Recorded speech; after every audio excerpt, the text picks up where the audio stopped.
नमस्कार प्रेक्षक हो, आचार्य 90 FM मध्ये मी तेजस्विनी आपलं मनपूर्वक स्वागत करते. आपण मस्त पाऊस पडतो आहे, त्यामुळे एक छान कार्यक्रम तुमच्यासाठी घेऊन आलोय, चाय पे चर्चा. आणि यामध्ये सहभागी होण्यासाठी आज आपल्याकडे गणेश मिरगुले सर आलेले आहेत. आरजे गणेश, तुमचं मनपूर्वक स्वागत. धन्यवाद मॅम आणि धन्यवाद आचार्य 90 FM यांचं. येस, आम्ही दोघंही मिळून चाय पे चर्चा हा कार्यक्रम तुमच्यासाठी घेऊन येणार आहोत. आणि पहिला कार्यक्रम अर्थातच पावसावर झाला पाहिजे, कारण बाहेर पाऊस आणि मनातला पाऊस हे आपल्या सगळ्या प्रेक्षकांना आपण सांगूया, नाही का? नक्कीच. पाऊस आणि गरमागरम चहा यांचं वेगळं नातं आहे, त्यामुळे चाय पे चर्चा विथ पावसावर चर्चा असे आज होऊन जाऊ द्या. येस येस, मला वाटतं पावसाविषयी बोलतोय आपण तर पावसाच्या नक्कीच प्रत्येकाच्या आठवणी असतात. म्हणजे आपल्या शाळेच्या आठवणी असतात, आपल्या महाविद्यालयाच्या आठवणी असतात, तशा पावसाच्याही प्रत्येकाच्या आठवणी असतात. तर तुमच्या काही पावसाच्या आठवणी आहेत ज्या आपल्या प्रेक्षकाला आपण सांगूया? नक्कीच. लहानपणापासून मोठे होईपर्यंत पावसाची स्वरूप आणि गरज वेगळी पडत जाते. लहानपणी वाटतं की पाऊस जोरदार पडावा जेणेकरून मला शाळेला सुट्टी मिळेल, आणि मोठेपणी वाटतं की पाऊस जोरदार पडावा जेणेकरून कामाला सुट्टी मिळेल, आणि आणखी कारण असं की शनिवार रविवार जास्त पडावं, मित्रांसोबत मला फिरायला जास्त मिळेल. शाळेमध्ये असताना कसं व्हायचं की माझी दुपारची शाळा होती आणि सकाळी धो पाऊस पडला की सकाळच्या बॅचला सुट्टी मिळायची. आणि पाऊस एवढा नटखट होता की तो दुपारचा बंद व्हायचा आणि आम्हाला बळजबरीने शाळेत जावं लागायचं. तो जणू काही आमच्यावर अन्याय असं आम्हाला त्यावेळी वाटायचं. शिवाय मला आठवतं की सुरुवातीच्या दिवशी शाळेमध्ये गेल्यानंतर पावसातला पहिला दिवस किंवा पावसाळ्यातला दिवस हा निबंध आम्हाला लिहावाच लागायचा. तर ह्या आठवणी नक्कीच पावसाच्या आहेत. जसं जसं मोठे झालो तसं तसं पाऊस किती महत्वाचा आहे आणि गरजेचा आहे सुद्धा कळू लागतं. नक्कीच. गणेश, आपण चाय पे चर्चामध्ये दोघंही आरजे एकत्र आलेलो आहे. तुम्ही तुमच्या आठवणी सांगितल्या तर मलाही माझी आठवण पावसाविषयी सांगायला नक्कीच आवडेल. पहिला पाऊस म्हणजे पहिली कविताच लिहिली मी, कारण इतका तो मला म्हणजे भावला. आणि असं प्रत्येकाला वाटतं की प्रत्येकाचं एक माध्यम असतं प्रकट होण्याचं, तर मला कवितेतून प्रकट व्हावं असं वाटलं. आणि त्या निमित्ताने अगदी 5वीत वगैरे होते, 10 वर्षाचीच होते, आणि छान अशी कविता लिहून झाली.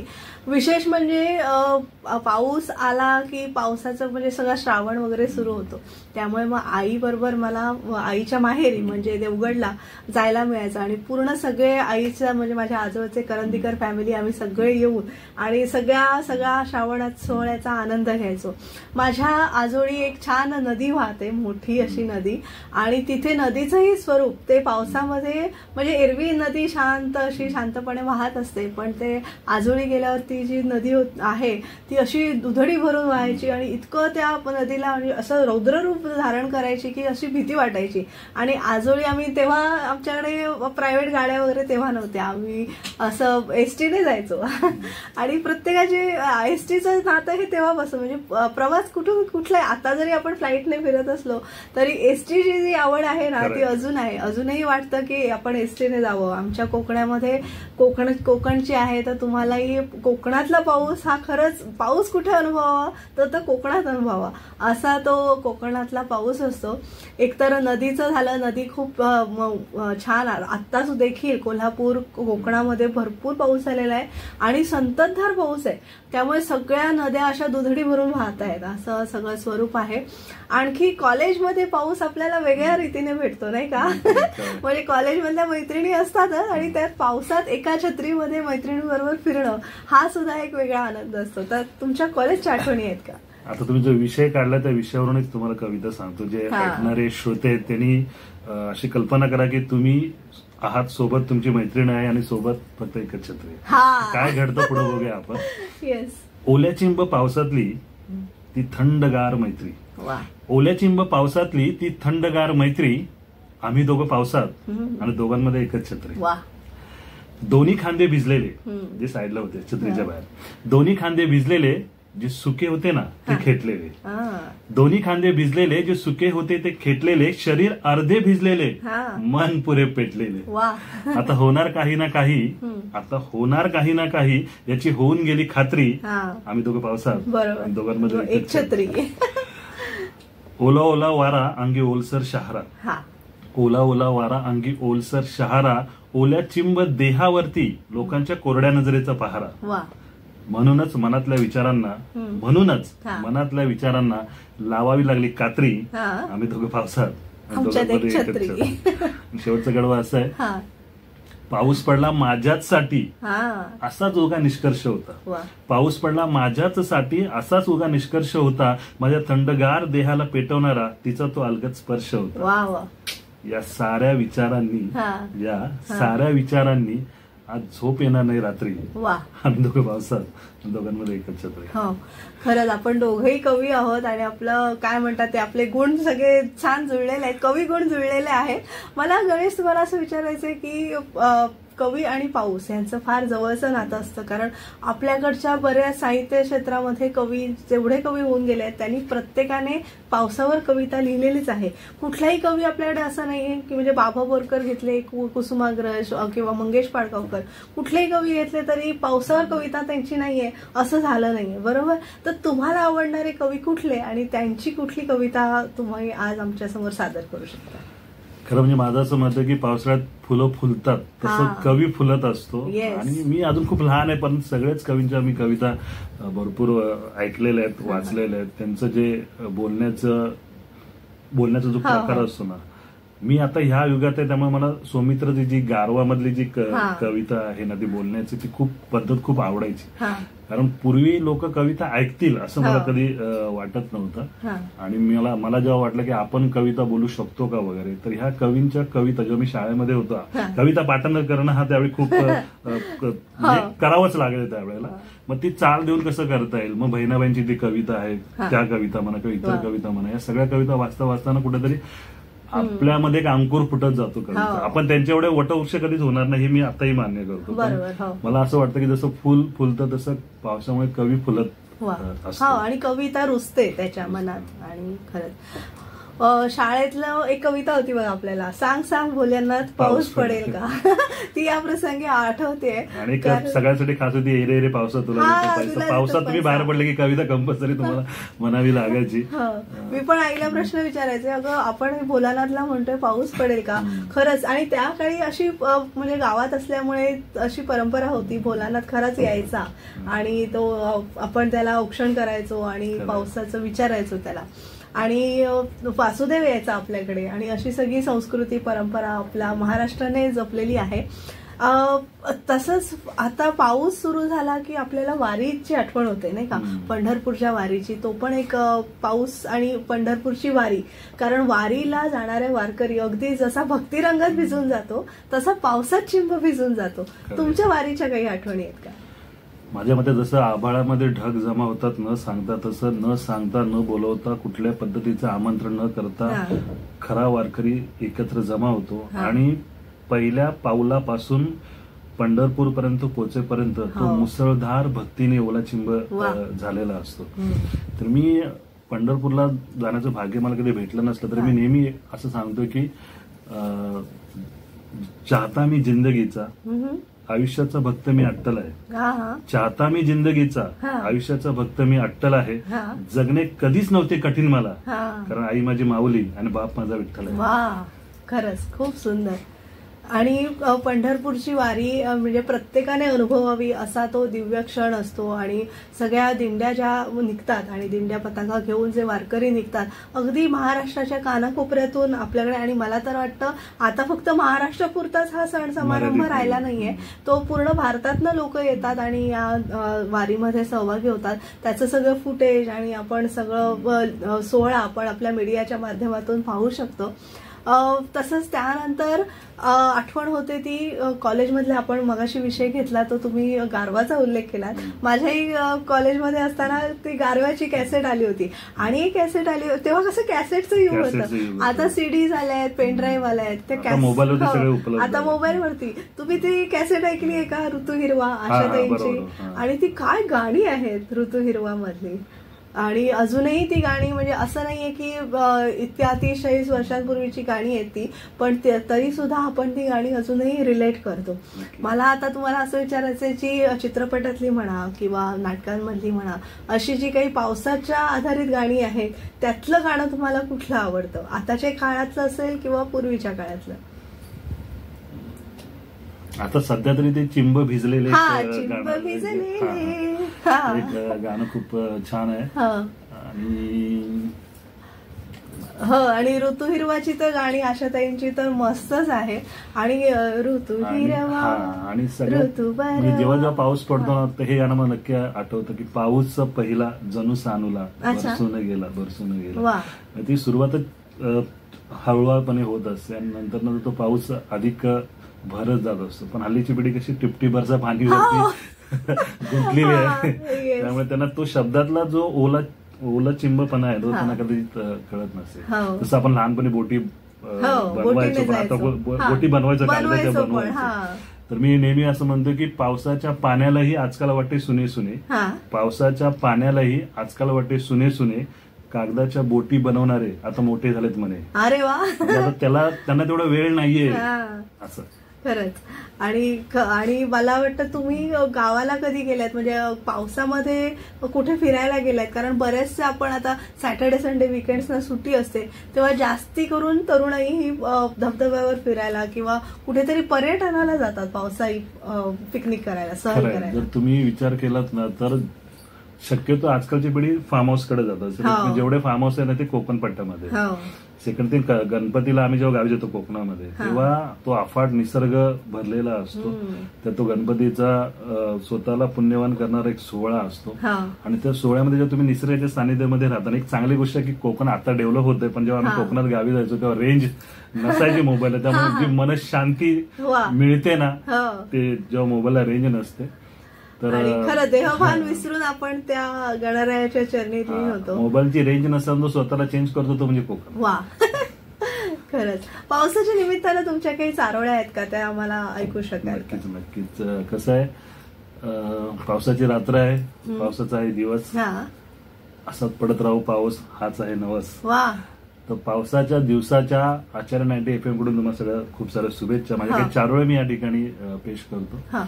पहिले मी पावसाला प्रतिसाद घालतो की मध्यमवर्गीयांना कधी पावसाचा खूप त्रास होतो. तर मी नेहमी काय म्हणतो की अरे ए पाऊस, अरे पाऊस असाच नको जाऊस, अरे पाऊस असाच नको जाऊस, भिजवून टाक प्रत्येक घराला, पण कोणाच्या घरात नको रे राहूस. आणि तुम्हाला माहिती, पाऊस हा वेगवेगळ्या रूपामध्ये असतो. कधी दुष्काळाचा प्रतिबिंब तो, कधी मुसळधार ओला चिंबतो, कधी दुष्काळाचा प्रतिबिंब तो, कधी मुसळधार ओला चिंबतो, कधी अफाट अथांग महापूर तो, कधी उल्हासा टिंबतो. म्हणजे पडला तर अफाट पडतो, नाही तर कधी पडतच नाही. पावसाची पण अशी काही वेगळी मजा असते. दुष्काळाची असते सजा ती वेगळी, दुष्काळ पडला तर आपल्याला सजा मिळते. दुष्काळाची असते सजा ती वेगळी, अतिवृष्टीची मिळते रजा ती वेगळी. दुष्काळाची असते सजा ती वेगळी, अतिवृष्टीची मिळते रजा ती वेगळी. आहेत कारणे खूप तशी भिजण्याची, पण छत्री असताना सुद्धा भिजण्याची मजा ती वेगळी. वा वा वा, खूप सुंदर. यानंतर मला तुम्हाला गणेश सर असं विचारायचंय की शेतकरी, जसं तुम्ही आता दुष्काळाचा विषय मांडलात, शेतकऱ्यांसाठी पाऊस फार मोठा मोलाचा आहे, कारण अवघड शेती आणि आपलं सगळं कृषी उत्पादन आपल्या शेतीवर अवलंबून आहे, पावसावर अवलंबून आहे. तर शेती कधी करण्याचा तुमच्या आयुष्यात योग आला का? शेतीचा असा कधी नांगर चालवलात का, किंवा असं काही? कसं आहे, शैक्षणिक कार्यक्रम असताना मुलांची बुद्धी नांगरून चांगला विद्यार्थ्यांना चांगला माणूस घडवण्याचं काम तर सध्या मी करतोय. शेतीमध्ये असं मी केलं नाही, पण उन्हाळ्यामध्ये जेव्हा आम्ही गावी जायचो तेव्हा ते ढेकळं फोडणं असायचं, मला खूप आवडता छंद असायचा. मोठे मोठे असे मातीचे मऊ मातीचे ढेकळं असतात आणि एक मोठा हातोडा टाईप एक दांडा असतो, तसं फिरवायचा असतो. त्यामध्ये जो आपण जेव्हा जातो त्या ढेकळ्यामधून पुन्हा बाहेर येतो, पूर्ण मातीने माखलेला असतो, तो एक आनंद आहे. नांगर फिरवलेला आहे, पण हौशेने फिरवलेला आहे. आणि त्यानंतर कळतं की जगातला प्रत्येक कोणीही असू दे, एसी मध्ये बसणार असू दे, झोपडपट्टीत राहणार असू दे, महाश्रीमंत असू दे, महागरीब असू दे, त्या सगळ्यांना अन्न हे आवश्यक असतं. आणि तो जे देतो ना, तो म्हणजे आपला बळीराजा असतो. आणि म्हणून माझ्या मते की पावसाला विनंती आहे की बाबा कोणासाठी नाही जरी पडलास तरी हरकत नाही, पण त्या शेतकऱ्याच्या डोळ्यातून कधी पडू नकोस, बस एवढंच सांगितलं. खरंच खूप सुंदर आणि मला खात्री आहे प्रेक्षकांना आपला हा कार्यक्रम नक्कीच आवडतो आहे. पावसामध्ये आणखी एक गोष्ट होते ती म्हणजे गुरुपौर्णिमा येते. गुरु शिष्याचं नातं जतन करणारा हा दिवस, गुरुच्या प्रती आदरभाव व्यक्त करणारा हा दिवस, म्हणजे अगदी घरातल्या आई वडिलांपासून शाळेतल्या शिक्षकांपर्यंत आणि नंतर आपल्याला जर कला आपण जर जोपासली तर कलेचे शिक्षक आपले असतात. तर गुरुपौर्णिमा उत्सव असा फार मोठ्या रीतीने साजरा होतो. माझ्या गुरुपौर्णिमेच्या खूप सुंदर आठवणी आहेत, कारण माझ्या आयुष्यात इतके चांगले गुरु मला लाभले. कारण मी तबला विशारद असल्यामुळे मला पंडित सुरेश तळवलकर लाभले. त्याच्यानंतर झाकीर हुसेन ते त्यांच्याकडून मला प्रशिक्षण घेता आलं आणि नेमकं या गुरुपौर्णिमेला आम्ही सुंदर सगळे विद्यार्थी मिळून एक तालवादन किंवा तालवाद्याचा कार्यक्रम आम्ही सगळे करतो आणि जो यशवंतराव चव्हाण चर्चगेटला होतो. सगळे विद्यार्थी गुरुवंदना असं तो थीम असते आणि प्रत्येक म्हणजे तबल्याचं अगदी सुरुवातीचा अगदी 1-2 वर्षाचा विद्यार्थी ते आम्ही 8-10 वर्ष शिकलेले विद्यार्थी असं ती थीम घेऊन आणि फजलबाई म्हणजे झाकीरबाईंचे जे बंधू आहेत वडील बंधू तर ते सगळे बसवतात आमचा कार्यक्रम आणि आम्ही तो इतकी वर्ष सातत्याने साजरा करतोय. आता फक्त काय कामाच्या व्यस्ततेमुळे सहभागी होता येत नाही, पण एक रसिक प्रेक्षक म्हणून सुद्धा खूप गर्दी असते त्या कार्यक्रमाला. इव्हन पुण्यामध्ये म्हणजे पंडित सुरेश तळवलकरांचा तालयोगी आश्रम आहे, तिथे सुद्धा गुरुपौर्णिमा फार मोठ्या प्रमाणात साजरी होते. गुरुजींचे विद्यार्थी फक्त पुण्यापुरतेच मर्यादित नाहीयेत, महाराष्ट्राच्या कानाकोपऱ्यातनं तालवाद्याची कार्यशाळा करायला येतात आणि पुणे तर विद्याचं माहेरघर आहे. त्यामुळे गुरुपौर्णिमा तिथे फार म्हणजे प्रत्येक विद्यालयामध्ये म्हणजे आपलं ललित कला केंद्र असू दे किंवा रोहिणी भट्टेंचं कथक नृत्यालय असू दे असं प्रत्येक ठिकाणी गुरुपौर्णिमा फार मोठ्या प्रमाणात साजरी होते. इव्हन मुंबईत देखील आपण आता पाहतो, आता सगळ्या इव्हेंट करण्याचं सगळं माध्यम झालेलं आहे. आनंद भाटे यांचा स्वरोत्सव होतो, त्याच्यानंतर आपला महेश काळे यांचं पण गाणं होतं, राहुल देशपांडे यांचे. असं ही पर्वणीच असते नाही का, पाऊस आला की गुरुपौर्णिमेनिमित्त जे कार्यक्रम सुरू होतात ते अगदी फार दिवाळी दसऱ्यापर्यंत ते सुरू असतात. तुमचा गुरुपौर्णिमेचा कसा अनुभव आहे? तुम्ही स्वतः शिक्षक आहात, मला वाटतं भरभरून तुम्हाला गुरुदक्षिणा मिळत असेल. हा, गुरुपौर्णिमेला खरं मी कसं असतं त्या गुरुपौर्णिमेच्या आदल्या बऱ्याच का दिवस आपला म्हणजे क्लासेस चालू झालेला असतात. आपण कधी अभ्यास नाही केला की मुलांना ओरडतो, कधी कधी खूप बोलतो.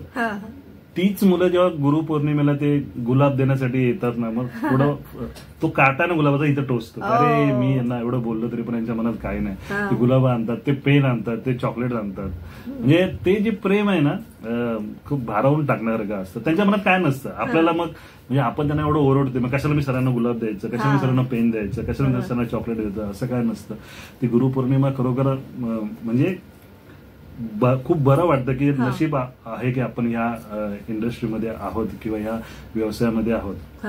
गुरु म्हणा तर माझ्यामध्ये सगळ्यात पहिला गुरु सगळेजण आईलाच मानतात, कारण ती अशी एकमेव गुरु आहे जी पहिली भाषा आपल्याला शिकवते. की तिला जेवण नाही मला, तिला म्हणते की मम्मम पाहिजे का, तिला माहिती की माझ्या मुलाला ही भाषा कळणार नाही, ती स्वतःची एक भाषा तयार करते. तर माझ्यामध्ये पहिली गुरु तीच आहे, पहिली टीचर तीच आहे, कारण तीच आपल्याला चालायला शिकवते, बोलायला शिकवते. आणि अर्थात नंतर मग आयुष्यामध्ये हळूहळू जसं मग आपण प्राथमिक शिक्षण घेतो किंवा शालेय शिक्षण घेतो किंवा कॉलेजमध्ये शिक्षण घेतो, ते एक शिक्षक आपल्याला भेटत राहतात. तर माझ्या मते अनुभव हा सगळ्यात मोठा गुरु आहे. तो जो शिकवतो बिना फी घेता, खरंच आहे, त्याच्यासारखा गुरु कोण नाही. हो. जाता जाता आपण चाय पे चर्चाचा आता समारोपाकडे शेवटाकडे वळतो आहे. तर जाता जाता छानशा चारोळ्या तुमच्या होऊन जाऊ देत आणि प्रेक्षकांनाही आपण त्या सादर करूया प्रेक्षकांसाठी. नक्कीच नक्कीच.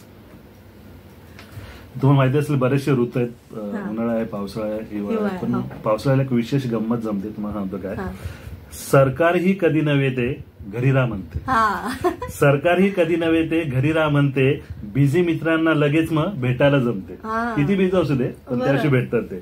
सरकार ही कधी नव्हे ते घरी राह म्हणते, बिझी मित्रांना लगेच मग भेटायला जमते, गप्पांच्या बरसात मध्ये साऱ्यांचे मन रमते, साऱ्या ऋतूमध्ये फक्त हे पावसाळ्यालाच जमते. वा वा.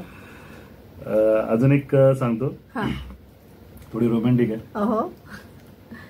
तिने छत्री नाही आणली की, तिने छत्री नाही आणली की आभाळ काळ्या ढगांनी दाटतं, तिने छत्री नाही आणली की आबाळ काळ्या ढगांनी दाटतं, कधीतरी काहीतरी माझ्यासाठी करावं असं पावसालाही वाटतं. वा खरंच कमाल कमाल. खरंच या कवितांनी बहार आणली. आणि नक्कीच हा चाय पे चर्चा कार्यक्रम आपला छानच रंगला आज पावसाच्या आठवणी घेऊन.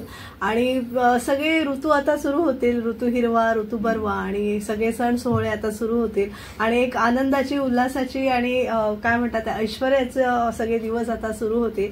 आणि तुम्हा सगळ्यांना आपण शुभेच्छा देऊया. आरजे गणेश आणि आरजे तेजस्विनीकडून तुम्हाला सगळ्यांना पावसाच्या शुभेच्छा. आणि आमचा हा चाय पे चर्चा कार्यक्रम नक्कीच तुम्ही आवर्जून ऐका आणि कमेंटमध्ये आमच्या या कार्यक्रमाविषयी नक्की कळवा.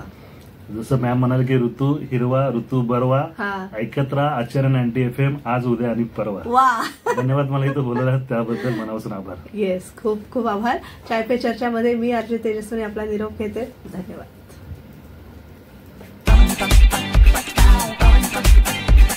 आचार्य